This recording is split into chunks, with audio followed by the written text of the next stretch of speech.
Hey folks, today I'm going to be going over a strategy to farm favor, experience, items, etc. Basically everything. It is sort of like a juicing strategy that you can boost your echoes a bit, make them a bit more lucrative, and also farm a bit of memory amber to buy more echoes and do other stuff with that.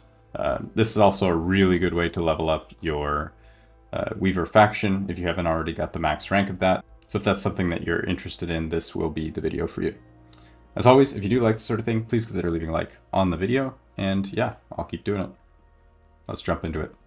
The first thing that you need to know about this tech is that if you complete a cemetery, at the end of the cemetery there is a device where you can place the various woven echoes onto your echo web. So what I just did is I completed this cemetery here, and then now I have access to the device, so here I am in the menu to place the echoes down.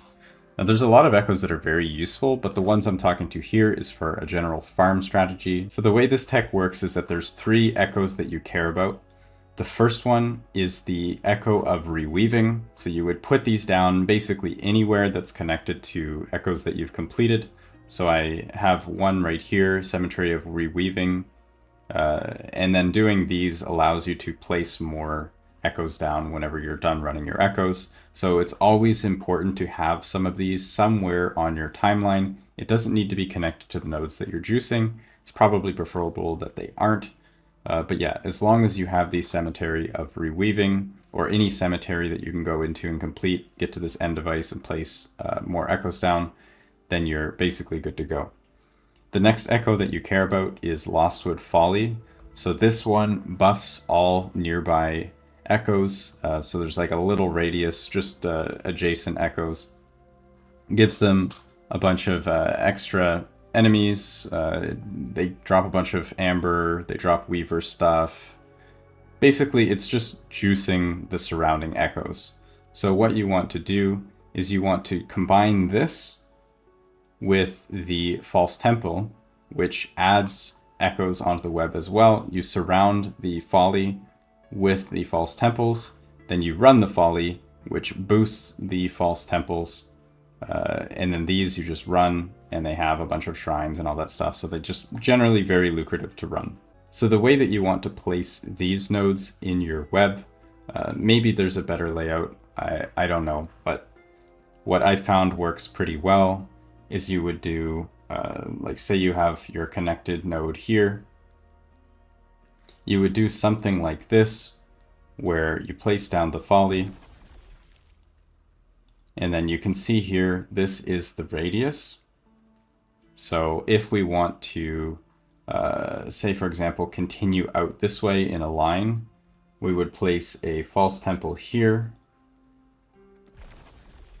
then another Folly,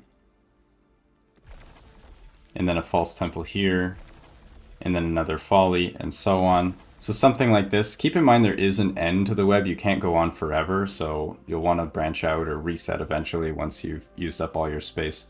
But yeah, this is pretty much what you want to do. You want to create a line alternating between the two, and then see here is the radius.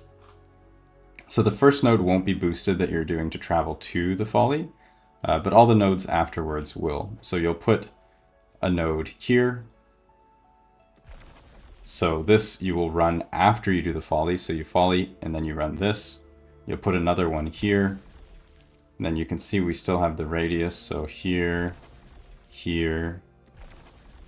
So these are all within the radius. Once you finish these, then you would do the next Folly. So that'll boost these ones. So you want one here, here, here. And this one also fits within the radius. So boom, there you go. So make sure you do only these ones. Go to Folly, then do this, this, this, this, and this. Then you do the next Folly, and then you would do this one, this one, this one, this one, this one. Then you would do the next Folly and repeat. So then I'll just place a node here and then a node here. And as you're doing these, you will get more memory amber back from these echoes, all the monsters in them, then it costs to buy the echoes. So this will sustain and you'll have even a surplus of memory amber. As you're running this, you get your memory amber. Once you need more, what you would do is you go back to the Haven of Silk. So at this point, you'll have a bunch of memory amber saved up. And then you talk to this guy here, the shop, and then you'll want to buy more of the False Temples, the Lostwood Follies, and the Cemetery of Reweaving, and then repeat. You'll just go back, you'll do the Cemetery of Reweaving, you'll put down some more Reweavings so that you can put down more echoes later. Then you'll put down your Folly, your surrounding False Temple, put down the next Folly, the next set of False Temples, and so on. That's basically the setup. That's all you really have to do. You're just creating a chain of these juiced echoes. Let's jump into what this actually looks like for doing. All right, so here we are. This is the first Folly. Let's jump into it, show you what it looks like. So the Folly itself doesn't really matter that much if you full clear. The main thing is that you're just trying to kill the 3 Fate Weavers. These enemies will be a little bit hard if your character is not very strong, but once you kill them, it will juice all the surrounding echoes, and then you're pretty much good to go for your farm. And there we go, we complete the objective. Now the surrounding echoes are juiced. So you can see here, these echoes in the radius are now juiced, and you're just going to do the surrounding ones, then proceed on to the next Folly. So let's do one of the False Temples. I'll show you what that looks like.